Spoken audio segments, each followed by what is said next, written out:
folks, it's your girl, Lexi Mahari, and I am back with another episode of Buzzworthy Chit Chat, where I like to share my opinion and thoughts on the latest pop culture news, current events, and so much more, including scripted television and reality television reviews.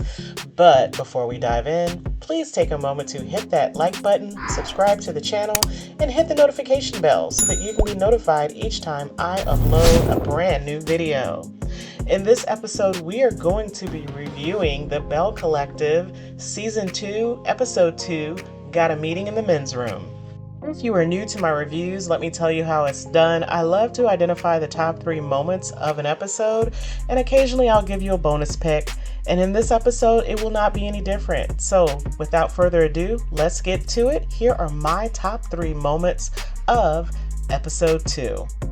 So let's start with moment number 3, in which we, the audience, as well as the cast members, get an introduction to Akeisha Holly Colon, whose family has a rich history apparently in the Jackson area.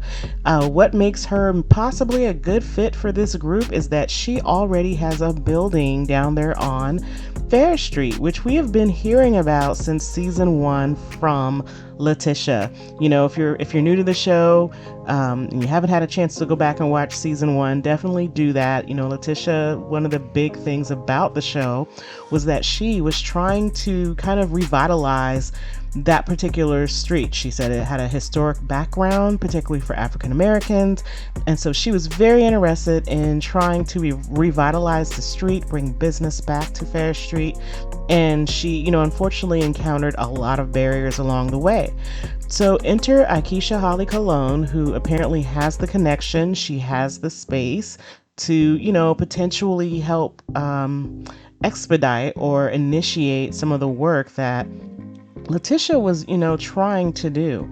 So what was entertaining about this particular moment is, think about this. Have you ever, met someone for the first time and you're trying to get a sense of what they're all about, and they come into the room, they sit down, they're talking to you, and basically they are laying out their resume to help expedite you knowing exactly who they are, what they stand for, and what they come from.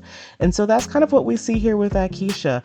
And it's comical in a way because for everything I think everyone had to say at that table that they've done or do for a living, as a part of their business, or just even, as a part of, I call them extracurricular activities, Akeisha was able to somehow insert herself into every path, right?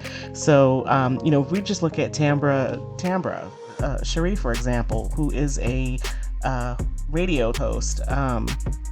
She obviously has been in the business for quite some time, but we had Aisha who said that she had an internet radio show or business that she was supporting, and that she also supported her husband's radio endeavors.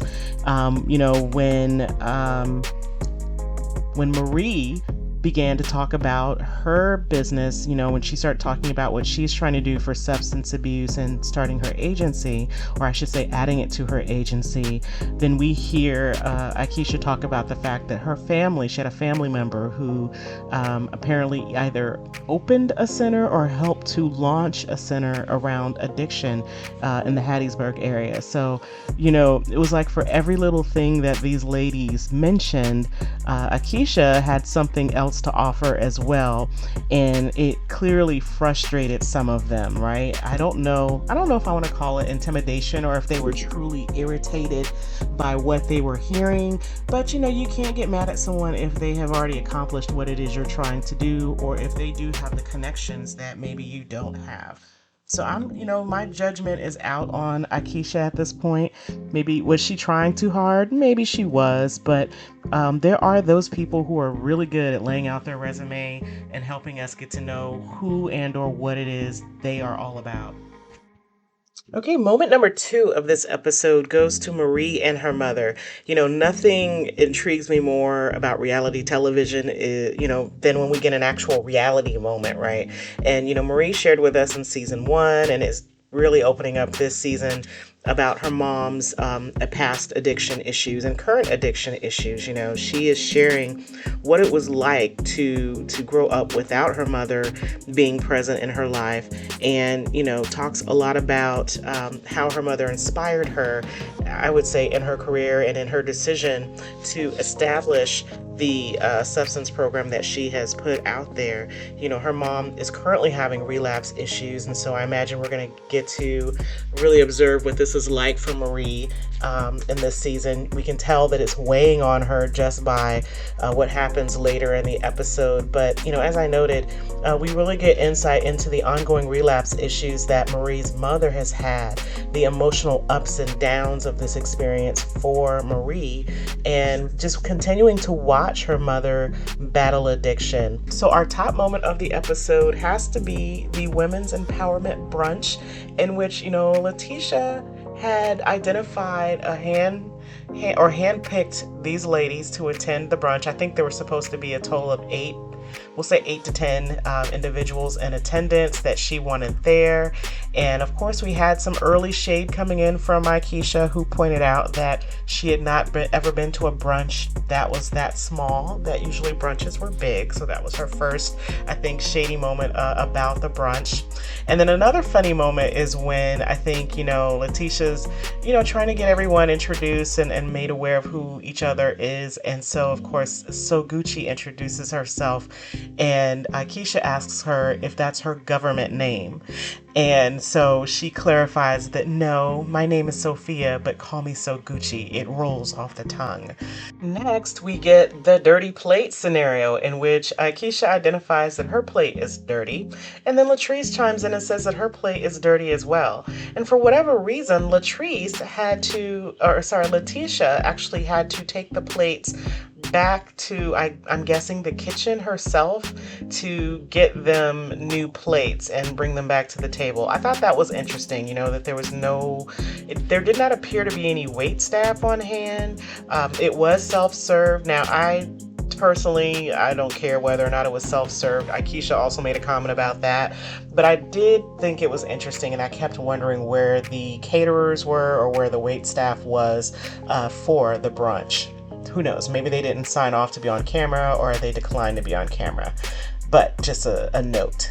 So I think that, Letitia maybe had some flashbacks to the last few brunches I would even add, as it relates to having to hear from other people that her friend was sabotaging her brunches, right, in the past with this behavior. And so Letitia, she just really, I think, blew up at Marie, and Marie just wasn't there to hear it. She didn't want to hear it. And, Marie acknowledges that she had a lot going on personally with the death of her grandson's mother. Of course, she's trying to also care for her own mother. She's going through her own personal breakup. I think they're getting divorced, or they are divorced, but nonetheless, she's going through her own personal relationship issues. And so perhaps she should have not come to the event. However, Letitia is not trying to hear that. She's upset that she would now even consider leaving, because this event is supposed to be about her and what it is she is trying to accomplish. And at the end of the episode, we see her trying to pull in Latrice so that these two ladies can make amends. I think it's timing. This was not the time or place to try to have these two people make amends. Your friend is already heated, and so you bringing in the source of her angst, I don't think is going to get you to where it is you're hoping to be. And then additionally, I would not have rolled out any reindeer games that required them to engage one another. That was just not the place. She should have really just focused on, what her goal and purpose is there. And I know it is supposed to be about this Fair Street thing and building the businesses. So that was the Belle Collective. You have my top 3 moments of the episode. Tell me what you think. Are you watching this series? What did you think of the first season? How are you feeling about the second season so far? I actually think Keisha is actually adding something to it here. I can't wait to see what she stirs up in upcoming episodes. But hey folks, stay safe, and I'll catch you in the next video.